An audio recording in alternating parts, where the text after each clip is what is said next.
Good morning. I'm Warren. He's Shirley. I can see, he can hear. That's why we work together. Have trouble remembering each other's names from time to time. Well, I think the reason we use the phrase wretched excess is that there are wretched consequences. If you mix the mathematics of the chain letter or the Ponzi scheme with some legitimate development like the development of the internet, you are mixing something which is wretched and irrational and has bad consequences with something that has very good consequences. But you know, if you mix raisins with turds, they're still turds.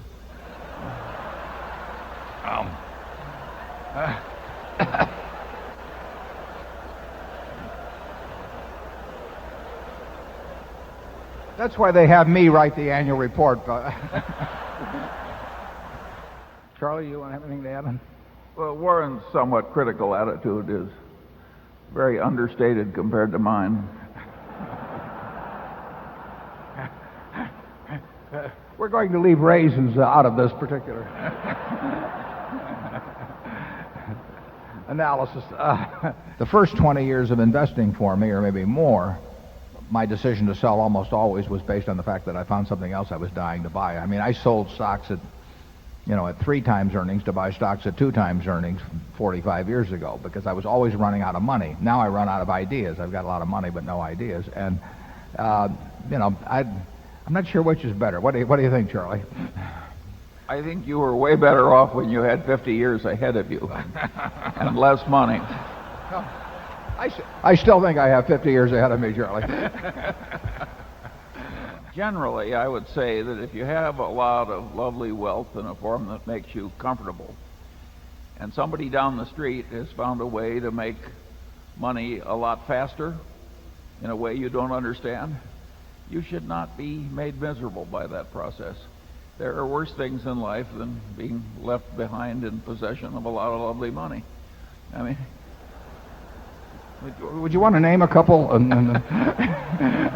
Yeah. Seems to me that the primary gap that is eating at American CEOs is the gap between the rich and the super rich. That seems to be motivating the adoption of many plans. It's gotten out of hand, but it isn't going to change. The CEO has his hand on the switch as a practical matter. I know people, and I've been on them myself, but on comp committees, and as a practical matter, you don't stand a chance. Yeah, a lot of the corporate compensation plans of the modern era work just about the way things would work for a farmer if you put a rat colony in the granary.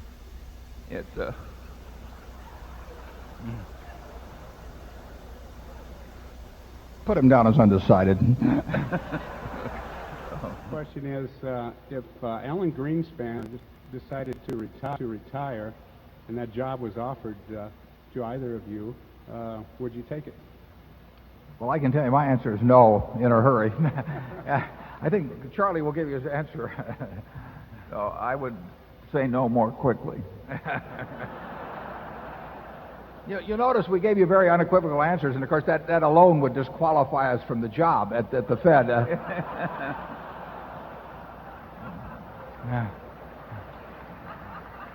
I think it was Alan that said to one senator, he said, since you've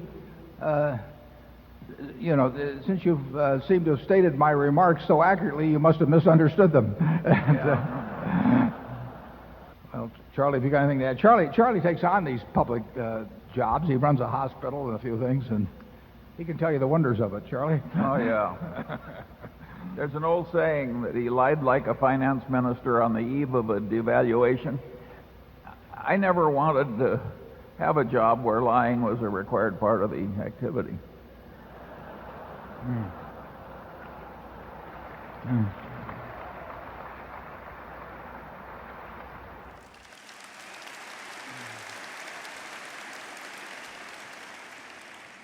Well, I think you can go back a lot farther than that.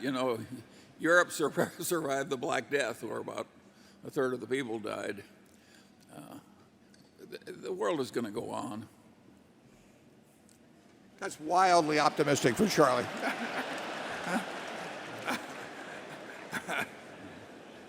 Have you got anything more encouraging than that to say, Charlie? Well, I don't know. I understand a little bit of Dick Holland's point of view. And by the way, I've known him a long time. He aced me out of any hope of being the chief candle snuffer at the Unitarian Church. He was so damn good at it. Anyway, what was it? Can you bring yourself to say anything optimistic? Well, I have a little bit of a twist on that. And so I would say that you can be cheerful even if things are slightly deteriorating. And that's a very good quality to have. I have a personal saying that has always amused me. I say the politicians are never so bad you don't live to want them back.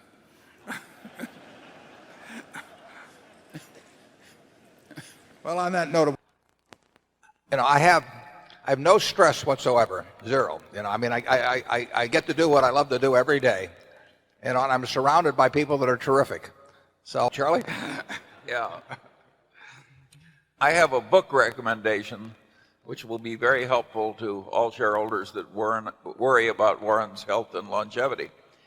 And that's this book called Genome by Matt Ridgely, who was for years the science editor of The Economist magazine. And if Ridgely is right, Warren has a very long life expectancy. There are very interesting correlations between people who cause stress to others instead of suffering it themselves.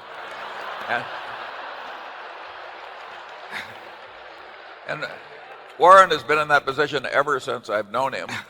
And the figures that Ridley quotes are awesomely interesting. It is a fabulous book. well, that when they open that envelope, although the contents of that envelope are already known to the key people, but when they open that envelope, the first instruction is, take my pulse again. I mean, I'm not. But if I flunk that test, there will be somebody very good in place. Charlie? And no, I don't think our successors are going to be as good as Warren at actually allocating the money.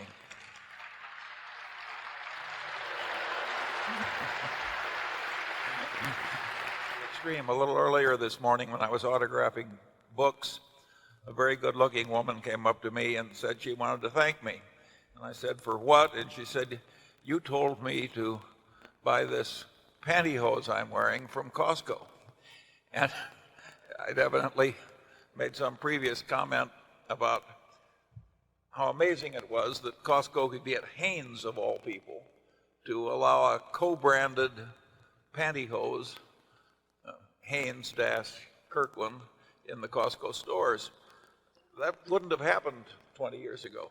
She must have been pretty desperate if she was consoling with you on where to buy pantyhose, Charlie. Well, Charlie, give her a little advice on Borsheims. Well,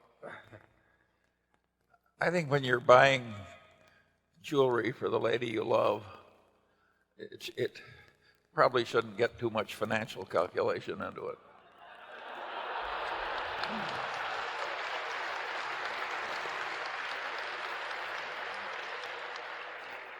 I will say this, and this is true, and you're talking to a guy who does not normally go down this path, but I would say this. I've never bought a piece of jewelry that I've regretted in terms of what has happened subsequently. So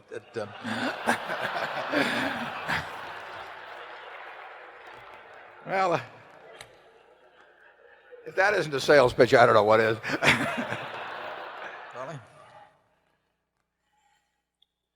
Well, I'm glad to see somebody that has so early shown an interest in getting ahead. There's nothing wrong with getting ahead.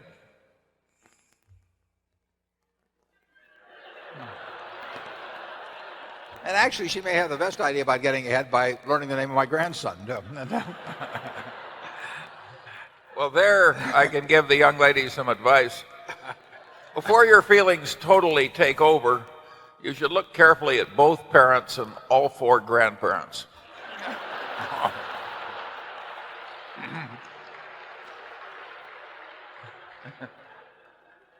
Write Charlie and let us know how it works out.